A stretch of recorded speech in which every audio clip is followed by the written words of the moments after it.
One of the things that I appreciated when Mary was doing the introduction was that she took a phrase that I like to use and put it at the end of her bio of me, and that's that I consider myself a fellow seeker on the path to living freely. So even as I'm the one down with the message coming out of these vocal cords, I do so with no posturing of being any sort of authority, but I do so because I'm a lover of this playground, and having the opportunity to be with you in any capacity to explore some of these themes that are so integral to our happiness, I'm willing to step up and do. So as I share my message to this topic, living the essence of your story, I would like you to listen to it knowing that it's my perspective, and to allow your experience and the guide, the inner guide within you, the wisdom within you, to be the test if it resonates with you. And give your assent only when it resonates. Other than that, perhaps what I say will not resonate, but spark some other insight. So who knows how it will be of service. But please allow the message to be held from that perspective and that framework. So when I chose the title, Living the Essence of Your Story, I specifically chose that and not living the essence of your life. Because life is unfolding perfectly in beauty.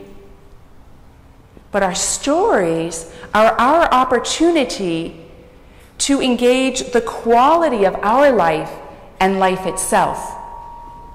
So when we live in the essence, our happiness and our freedom are in direct proportion to the quality that we have of how essentially we're touching why we're here and what we're about and what ignites us. And even to choose that title, I'm coming to it with a number of different assumptions. The main ones are, first, that there are many layers to our storyline. Some we are conscious of, many, most, we are unconscious of, and therefore there's this constant invitation to penetrate the storyline of our lives. And the second assumption that I'm making is that our conscious participation is part of the process of living fully. And the third is that I believe there is a source who or which has a center everywhere and a circumference nowhere, and is the essential life force of which we are. So those are my operating assumptions or beliefs, if you will, which you may or may not agree with. And life, it happens whether we participate consciously or not. But life is dynamic the more consciously we participate. Life, this created matrix in which we're moving, becoming in, doesn't hang on our yes, but it hungers for our yes. It hungers for us to reach in and want the more that we know we're meant for, and in which we might say, I'm living fully. A first step in touching the essence of our story is that it's a solitary path. It was one of the reasons that I chose that particular poem. My love, the mountains and the solitary wooded valleys. There is something about a solitude that has to take place within us, willingly and wholeheartedly, in order to come to the essence that is uniquely ours. And that can seem kind of scary. What does that mean if I'm going to walk a solitary path? Does it mean that I'm going to lose all my friends? Does it mean that I'll have to change my career? Does it mean that I'll have to make different life choices that put me in unfamiliar realms? Sometimes yes, sometimes no.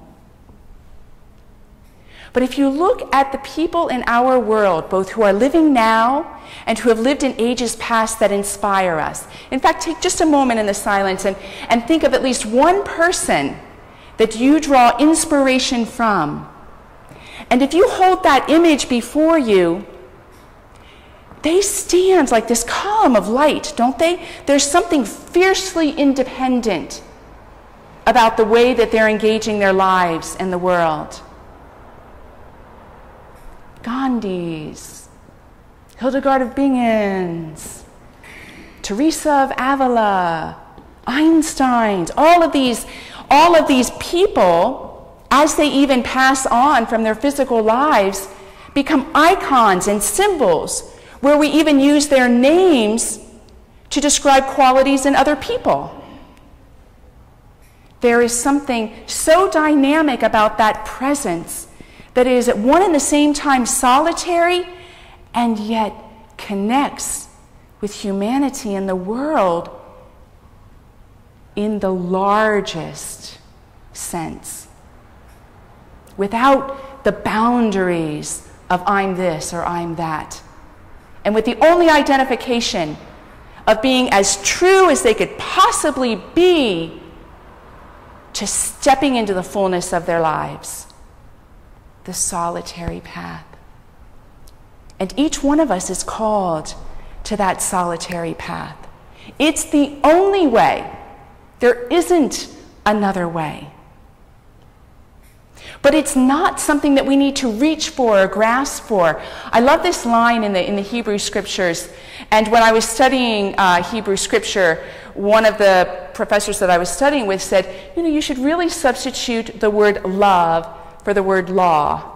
And since that's such a big archetype for me, I was like, yeah, no rules, that's love. But love carried a connotation with it that was a little closer to the import of whenever that word law was used. And in Deuteronomy chapter 31, there's this great sentence. And it's God speaking to a prophet to share the word with all the people. And God says, my love is not too mysterious and remote for you. It is not far up beyond the sun that you might have to figure out a way to fly and catch it. It is not across all the oceans that you have to build a ship to grab it. No, it is already written upon your hearts and upon your lips. You have only to carry it out. We need go nowhere to live this full life.